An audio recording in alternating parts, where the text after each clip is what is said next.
Hello, I'm Max, and this is FX Axe. Today we're strapping into the light cycle and reviewing Zarvista capital markets. Now, a word of warning. The speed at which this website launches across the screen should probably come with a strobe light disclaimer. If you're photosensitive, brace yourself. It's neon, it's fast, and it's very Tron. The question is, does Zarvista have the futuristic trading muscle to match its flashy visuals, or is it just another broker flickering in the dark grid of offshore finance? Let's find out. Oh, and a quick reminder that you can flick through the video using the timestamps below.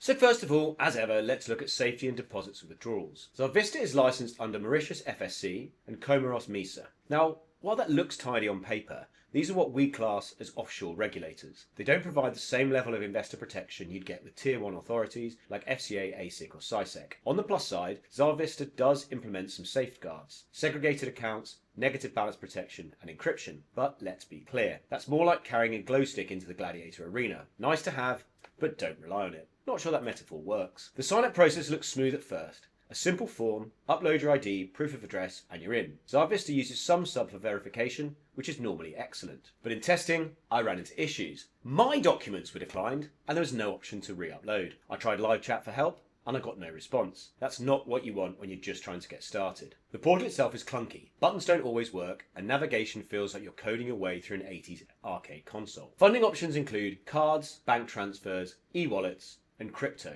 The minimum deposit is $20, cards or bank, or $10 with crypto. This is very accessible. Deposits are usually instant, and crypto especially worked well. Withdrawals were slower. They say 24 hours, but in reality it often stretched into days, with added withdrawal fees on some methods. That leaves a sour aftertaste, like neon lights that suspiciously flicker just as you walk under them. Our verdict? It's a 5 out of 10. So fees and transparency. Well, into the accounts, you've got a starter with higher spreads and small deposits. You've got professional, that's got tighter spreads and more features. And you've got VIP, which has the best spreads and higher deposits. Leverage is up to 1 to 500, which sounds exciting, but offshore regulation and high leverage is a dangerous combination if you're not experienced. Conditions were fine. Execution was decent, spreads competitive enough, but discrepancies in minimum deposits depending on payment type added confusion. Our verdict? A little higher, but still only 5.8 out of 10. Good leverage and account variety, but messy execution on the details. So what of their platform and asset range? Zarvista keeps it simple, with MetaTrader 5 only. So the pros? Advanced charting and indicators. EAs are fully supported, and it's available on desktop, web and mobile. The cons? There's no MT4 option for purists. There's no proprietary platform, and no extras before MT5 basics. There is a copy trading feature baked into the portal, plus integration with Acuity trading for signals via Telegram. Handy, but limited. And copy trading always comes with risk. Stats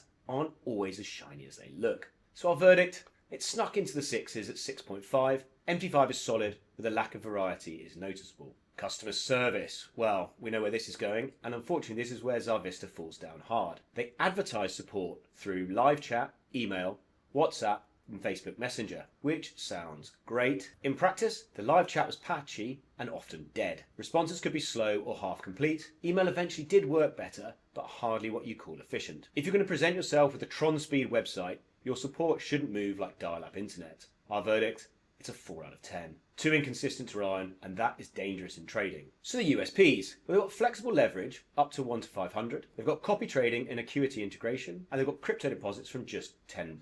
And they do have that accessible MT5 platform. But the cons. Offshore regulation gives you weak protection. It's a clunky, glitchy portal, and it's inconsistent to say the least in terms of their customer support. Verification issues are with some sub, and withdrawal fees are slow in processing. You can probably see where we're getting with this in our overall rating. The assessment highlights several challenges, with customer service scoring just 4 and marked red as a key weakness. Safety and deposits and withdrawals is a 5, fees and transparency 5.5, and USPs 5.8, all in the middle tier at best of our verdicts, suggesting moderate but improvable performance. The only remotely strong area was in platform and asset range, which scored a 6.5, but still not great. Overall, we give that a 5.4. And what's our final takeaway? Zarvista looks like Tron. It's fast, flashy, and neon drenched. But dig under the lights and it's a different story. Offshore regulation, clunky systems, inconsistent support, and frustrating verification leave this feeling more like a flickering arcade machine than a finely tuned trading grid. Sure, there are positives. Flexible leverage,